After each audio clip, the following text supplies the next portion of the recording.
Amis de la poésie, amis de la vie, amis d'Estia, amis des lapins nains, bonjour. Bonjour.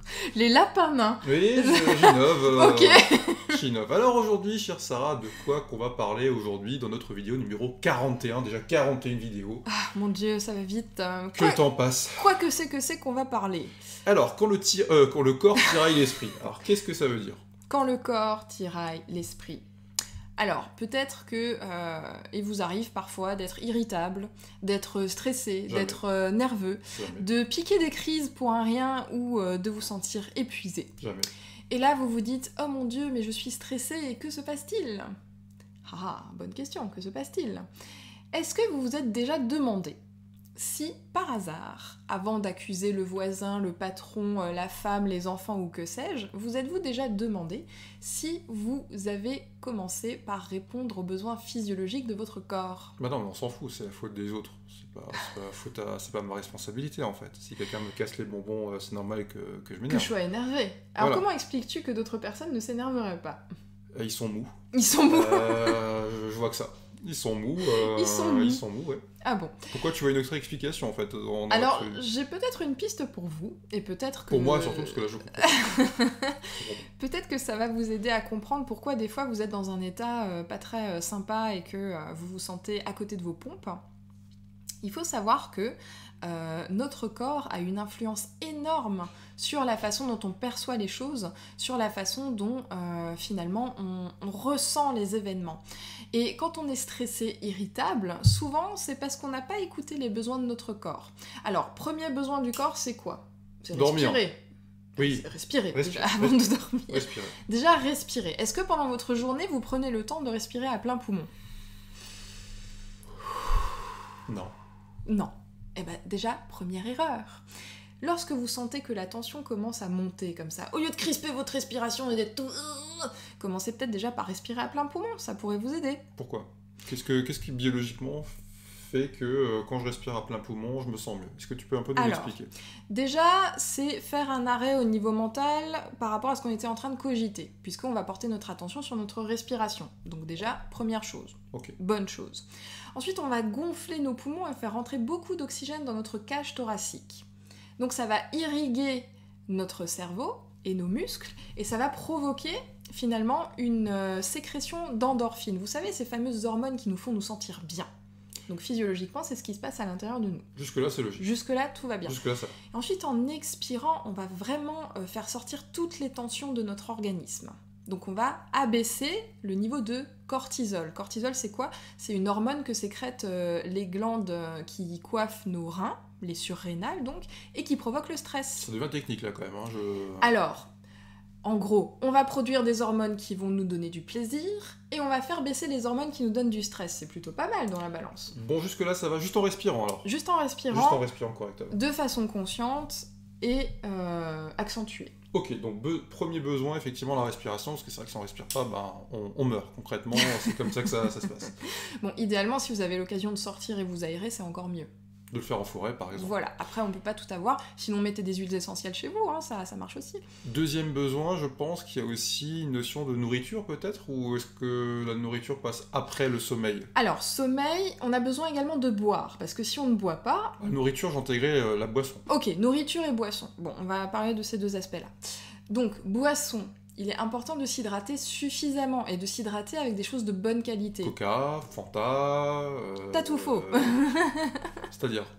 Alors ça, c'est bourré de sucre. Or, le sucre, ça a tendance à exciter. Donc si déjà t'es stressé, nerveux, on va peut-être pas en rajouter dans la balance. D'accord. Donc qu'est-ce qui hydrate le corps humain? C'est de la flotte, tout simplement, c'est de l'eau. Or, cette eau, il faut la choisir de bonne qualité, il faut la choisir peu minéralisée. Qu'est-ce que c'est que de l'eau peu minéralisée? Comment est-ce que je choisis de l'eau peu minéralisée? Vous allez regarder sur l'étiquette de votre bouteille, et il faut que sur la ligne où il y a écrit résidu à sec, cela soit inférieur à 100, tout simplement. 100 mg. 100 mg par litre. D'accord, très bien. Ça veut dire que votre eau sera peu minéralisée, et donc elle ne va pas surcharger vos reins. D'accord, très bien. Donc hydratation, très important. L'eau, on la trouve aussi dans l'alimentation. Oui. Donc, Combien de litres d'eau par jour pour... Pour être bien, on devrait avoir une circulation de 2 litres d'eau. Alors il ne s'agit pas de boire 2 litres de flotte, hein, c'est pas la question, vous allez passer votre temps aux toilettes. Il faut aussi intégrer une bonne proportion de crudité dans son alimentation, puisque dans les crudités, eh bien justement il y a de l'eau naturellement, dans les fruits, dans les légumes crus, dans les salades, ce genre de choses. Vous avez vraiment une quantité d'eau qui entre finalement dans la consommation journalière que l'on devrait avoir.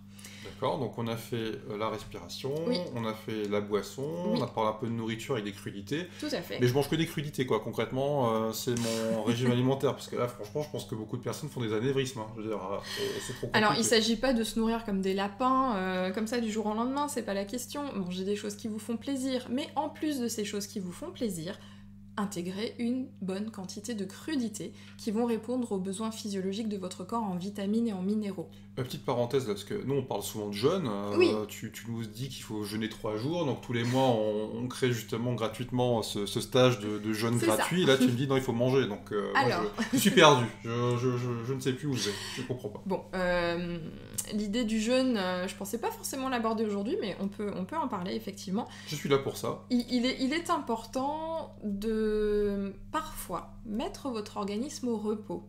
C'est comme vous avez besoin de vacances de temps à autre. Ben, votre organisme, c'est pareil. Il a de temps en temps besoin de repos pour pouvoir traiter les vieux dossiers qu'il n'a pas pu traiter tout le reste du temps.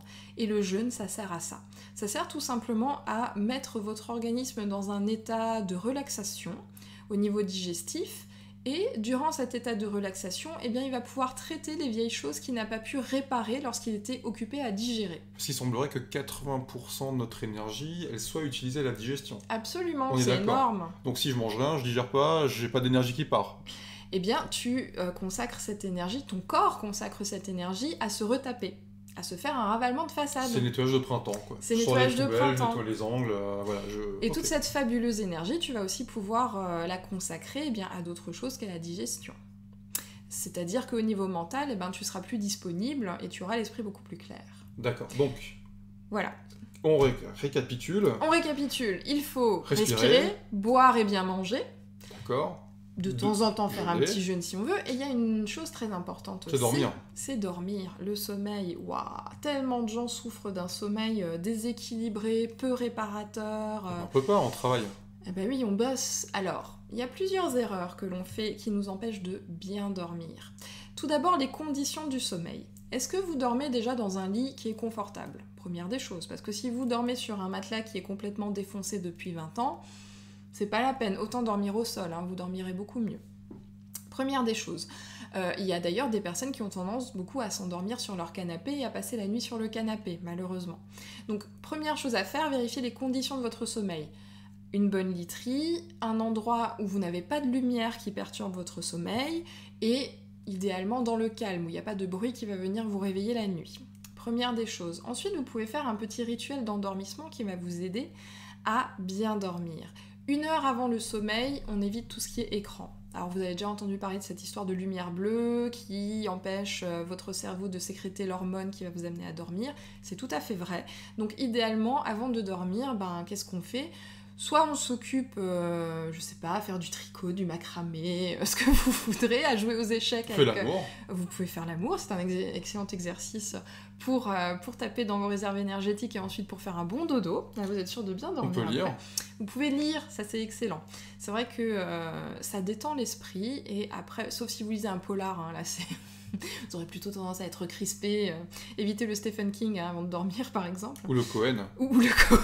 Ou le Cohen. C'est un peu de la fantaisie, un peu, ces livres, quand ils nous expliquent comment manger des hamburgers, on se sent bien, bon, passons. Donc évitez un truc stressant. Faites des belles lectures, des lectures qui vous enrichissent, des lectures qui vous font vous sentir bien. Et ensuite, vous aurez un bon sommeil. La méditation. Vous pouvez méditer.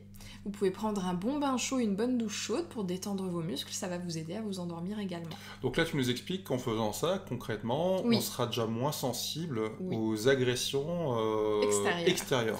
C'est-à-dire que même si vous êtes dans un environnement, on va dire, stressant au niveau professionnel ou au niveau familial, vous serez beaucoup moins sensible. Vous serez beaucoup plus aligné, en fait, dans votre corps. Donc, faites bien attention à ça. C'est quelque chose qu'il est très important de prendre en considération, les besoins besoins physiologiques de votre organisme pour vous permettre d'être mieux dans vos pompes, tout simplement. Bah, c'est un peu le principe du serpent qui se mord la queue, parce que si t'es pas bien dans ta tête, finalement tu prends de moins en moins de temps, ou t'es de plus en plus sensible à ce qui se passe à l'extérieur, donc tu peux de moins en moins prendre soin de ton corps, de ton esprit, etc. etc. et puis finalement, à un moment, c'est un peu la galère. Bah, c'est le cercle vicieux. Après, c'est la maladie. Après, c'est la mort. Après, c'est le drame. Après, c'est l'apocalypse. Après, c'est la fin. Bon, voilà. Est-ce que tu voulais rajouter autre chose? Je ne crois pas. Je pense qu'on a fait le tour de tout. Si toutefois vous avez des suggestions, mettez-les en commentaire. Ce sera très utile à la communauté. Et si vous voulez apprendre à vraiment prendre soin de votre organisme de façon naturelle, vous avez en description le livret Se réconcilier avec son corps. Oui. Qu'on a dû racheter d'ailleurs parce que... Il s'écoule comme des petits pains. Et tant mieux. Et vive la vie. Et vive la vie. On vous embrasse. Bisous. Salut. Ciao.